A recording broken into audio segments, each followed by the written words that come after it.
Holy crap, we're in Japan. We made it. That's amazing. This is the first in-depth park vlog from this trip. We are going to Tobu Zoo today outside of Tokyo. We just took a train directly from Tokyo to the Tobu station. Now we're walking about 15 minutes to get to the park. I can't wait to check it out. But first and foremost, if you haven't already checked out the travel vlog from LAX to Tokyo, as well as all of the city stuff that we did, and also a small little park called Hanayashiki, which has one singular roller coaster, go check out that video because it was a ton of fun. But yeah, we're excited to be doing Tobu Zoo today. Like I said, this is the first real park vlog from the trip. You have 4 roller coasters at this property. One of those is closed, sadly. That's Regina, the big old wooden coaster. Such a shame to be missing out on it. But we kind of went into this trip knowing that we were going to be missing some major rides. So it was an expectation, and of all coasters we could be missing, Regina's not the end of the world. I haven't heard amazing reviews, but it's still a pretty big ride, and I'm looking forward to showing you guys that. The main ride here that everyone travels to it for is Kawasmi, which is an Intamin Megalite coaster. Not many of those out there in the world. I have been on one before in Denmark, so I'm looking forward to returning to that model. That should be a lot of fun. And then you have 2 smaller coasters as well. I haven't heard amazing reviews about Tobu Zoo. Apparently the animal element of it is a little bit run down or sad. So we're going in just with the intent of getting on the rides. We have the whole squad walking over now. Josiah, you've been in Japan already, but this is your first time at Tobu Zoo. Yeah, Tobu Zoo looks really cool actually. I think it's going to be a smaller, more integrated park, but I think we're going to be able to run through some cool stuff.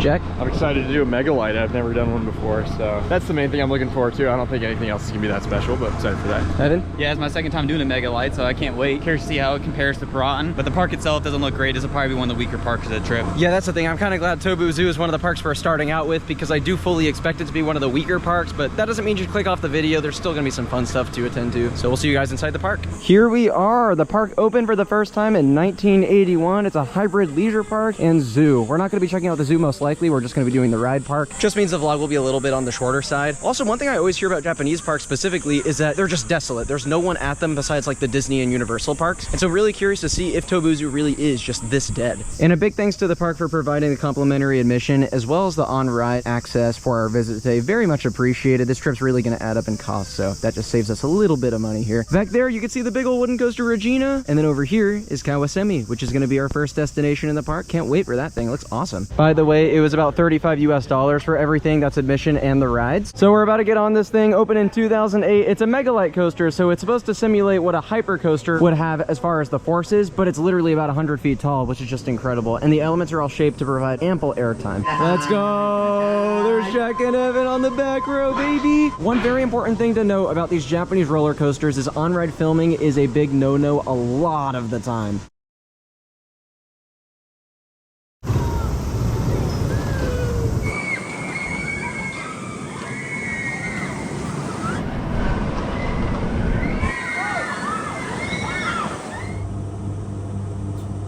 Dude, that was our first ride on Kawasmi. Absolutely awesome. Very impressed by that. I've done a Megalite before. I wasn't sure how this one was going to compare. I've heard many people say it feels slower in comparison because it doesn't cycle as much throughout the day. They only send it naturally when you have people on the train. I think even then you have to like load it at least halfway. That being said, I didn't think it was bad. That was a morning ride. I thought it ran totally acceptable. The airtime on that was incredible, especially the triple snaps at the end, which is rapid fire airtime on the ejector level as well as laterals. So fun. Also, there's quite a bit of floater hills. Yeah, I just thought it was a genuinely excellent coaster. It runs so fun. Evan. Oh, it's definitely a little bit slow right now. I think it's going to warm up a little bit more, but it's still absolutely amazing. That first turn is so cool. You gray out, and then all the airtime hills give really good pops of air, both in the front and the back. Those twisted hills, those 3 set there are so good, and that first big giant airtime hill are all fantastic. So yeah, this ride is super good. First Megalite. That was so fun, man. Like, I hear people kind of shit on this one, but I was pleasantly surprised. Even with like a half full train and an early day ride, it was pretty good. I would say it was about half floater, half ejector, very similar layout to I-305, just like kind of tiny. Yeah, it was a fun ride. Can't wait to get more rides on it. Bro has his whole setup right now. It's crazy. Yeah, that was really fun. I thought the pops of airtime on that were actually pretty impressive. It was pretty intense. I was graying out a little bit. I love it. Also hot and dehydrated. It's so hot. The Megalite model, more than just about any other, really proves that you don't need to build super high and super fast to be a genuinely kick-butt ride, man. The forces on that deliver more than some coasters 2 or 3 times its size. It's pretty impressive. You know, I've only kind of heard negative reviews about this park online. design, and so far I'm kind of impressed. It's actually really pretty. It has very much that tropical vibe. It's actually themed decently too, which I guess makes sense because it's half zoo, so you have some animal theming. We're gonna walk over and get one of the other coaster credits. There's also an enormous Ferris wheel that you can actually see right here. Japan in general is kind of known for their massive Ferris wheels, and this is just a prime example of that. Coaster number 2 to get on. This is a really weird one. It's a powered coaster, but it doesn't resemble any of the others I've done. That's a very weird type of track. Oh, theming too. Yeah, it's actually kind of cute. Opened in 2014 and was manufactured by Hoei Sanyo Co. I'm just reading off of the roller coaster database page. I have no idea who that is. That's gonna be another really cool thing about traveling to Japan and South Korea is getting on coasters from manufacturers that we're just super unfamiliar with. So let's get on our second of 3 coaster credits in the park. This is called Diggy and Doogie's Mine Coaster. These sounds that it's making are so bizarre. And you have some nice vape to cool you down on a hot day.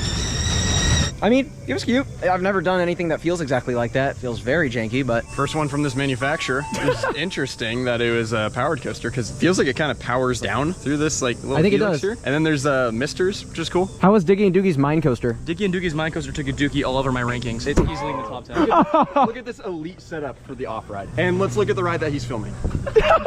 All right, we found our first Japanese vending machine that we're gonna use. I don't know what any of these things are, so I'm just gonna get something. Oh, just go ahead and read it. I don't speak Japanese, dude. I'm sorry. 170 yen for this. How do we even select it? We just no? Okay. I have no idea. Keep it rolling while we figure it out. Yeah. This is kind of hilarious. Just pressing it not work? Yeah, I thought pressing it would work. No? Okay. Down here? It's maybe? gotta be. It's not. Oh, do you think we put our money in and then we? Oh, probably try that, yeah. All right, we got a 100 coin. The coins are actually useful here. Oh, there we go. It's working, it's working. Sweet. All right, guys, what should I get? This is a strawberry yogurt drink. That looks pretty cool. I think this is some sort of sweet tea. That sounds good, but I kind of really want to try this like fruit drink. I think that sounds pretty interesting. So we're gonna do that. All right. Here's your first reaction. This looks like a yogurt. That's cool. I got one of these at 7-Eleven in Japan recently. See it. It's a strawberry yogurt. It's so good. It's so good. Tell me I'm not overreacting. That's genuinely incredible. Oh, it's really good. Yeah, it is really good. It's sweet. Just like waiting in line. Oh, yeah, I like that. It's nice and cold, too. That's really good. I can't wait for our ride on Heartful Town. That's the name. Actually, the theming is pretty nice, though. The park does not look bad. What is this weird-ass contraption, dude? It's a shame Regina isn't open for us today, but if they both are open during your visit, it's actually a pretty cool 1-2 punch, and both from Intamin. I cannot believe the size of that wheel once again. I mean, that's just an average-sized Ferris wheel at a Japanese amusement park, for the record. Dude, we had no idea there was another station for this. It's a transportation ride. That's so cool. Not just a ride for scenery or anything like that. It's dropping us off at the other coaster credit and back at Kawasmi, too, for re-rides. Look at how rusted over the steps are. Oh my god. It's not a bad park at all, but it definitely does look like it's a little bit in neglect. I keep seeing little animal statues everywhere. It's so cute, but also very random. Next up for us, we got a little Zero Tivoli coaster. You see these all over the place at parks everywhere around the world. This is a medium-sized model called Tennamushi, which literally means ladybug in Japanese, which makes perfect sense because these are frequently named Ladybug Coaster because the Zero car is actually a ladybug. This is definitely a step up from the other kiddie coaster in the park, which makes sense because this is no longer a kiddie area. This is more family rides, and then of course you also have Kawasemi right next to us as well, back there. I've been noticing the weirdest things while getting off-ride footage. Why is this here? I know it's to service the drive tires, but do they really need to make a whole hole? Because at first I thought this was like an underground labyrinth or something.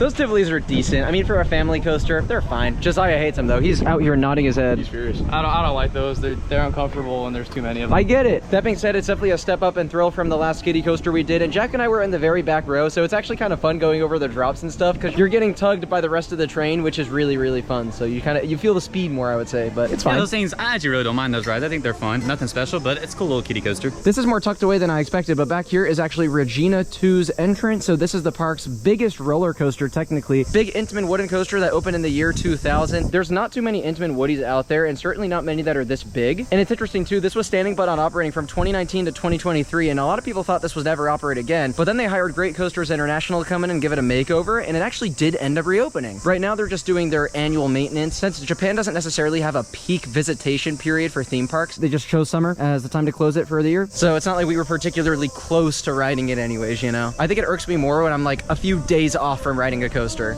This is so tall, and I don't think it's air conditioned in there. God help us. Scratch that, it is air conditioned in here. That's nice, considering how freaking hot it is. Yeah, this is gonna be really nice, actually. A nice break from the heat. Those views, dude, that's beautiful. Oh my gosh. I love all the bodies of water throughout this park, too.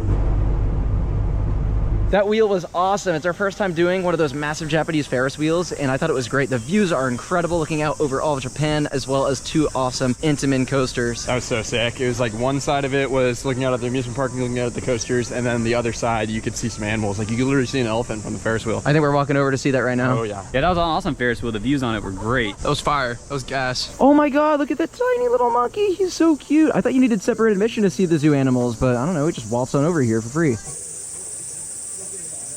Look at all those flamingos. That's so many potential subscribers. I think the last new thing for us is going to be the Heartful Garden. I just can't believe we're here, guys. It's such an amazing experience being able to discover these parks that we know so little about. Usually I come at you in these vlogs with tons of information on the parks, but I just don't know a lot about a place like Tobu Zoo, which is so cool. But I think in just about all the parks we visit, there's going to be something special about each one, which is why this series may end up being one of my all-time favorites. Dude, we were just walking through the zoo, and then the manager comes up to us, same guy we talked to earlier to get our complimentary tickets, and says, guess what? You can film on ride on Kawasmi. He's going to tape our GoPros to our mounts, as if that makes it any safer, but whatever. We're gonna be able to film and show you guys an on-ride reaction, which will be really cool. Thank you all very much. Thank you. Front row in Kawasmi, baby. Here we go. Oh!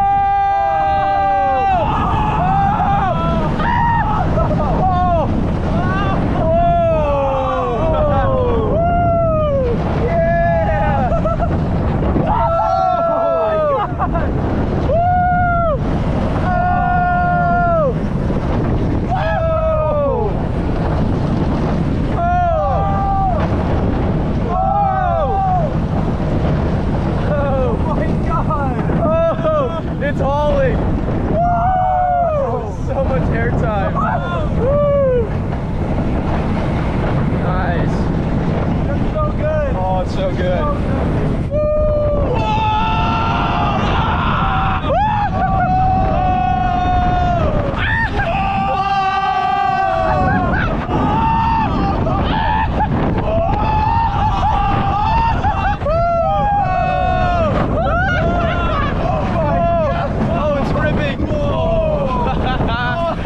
Shout out to Tobu Zoo for letting us take the footage. That was great. Oh my gosh, that thing is already warming up so much. And I'm glad too, because we don't have a lot of time here before we have to head out of the park. But shout out to the park for allowing that. Can I just say that right off the bat? Because that was insane. I mean, if you look up online, there's not many Kawasmi POV videos out there. And so to allow us to do 3 rides to ourselves was unbelievable. Thank you so much to management. I was already gonna say staff has been incredible, but that really just put them above and beyond. That's really blown me away, that ride. It just, oh, the front, the back, every row is so good on that ride. I love it so much. It's just got such good airtime. The forces on it. It's definitely kind of a mini i305. Jack, you were saying this was one of your most anticipated coasters of the trip going in, so. And it exceeded expectations, because I heard this one specifically was a little bit sluggish, but not at all. Not anymore. Not anymore. I thought it was absolutely hauling. There's an amazing run of airtime hills in the middle of the ride, which just absolutely rips. The laterals are great. I love the first few valleys on the ride too. So intense. Oh my gosh, this ride is so fun. It goes over the water and everything. And have to shout out the staff, they were incredible. Tobu Zoo was actually a very fun stop here on the Japan and Korea tour. I enjoyed this park more than I expected to. Going in,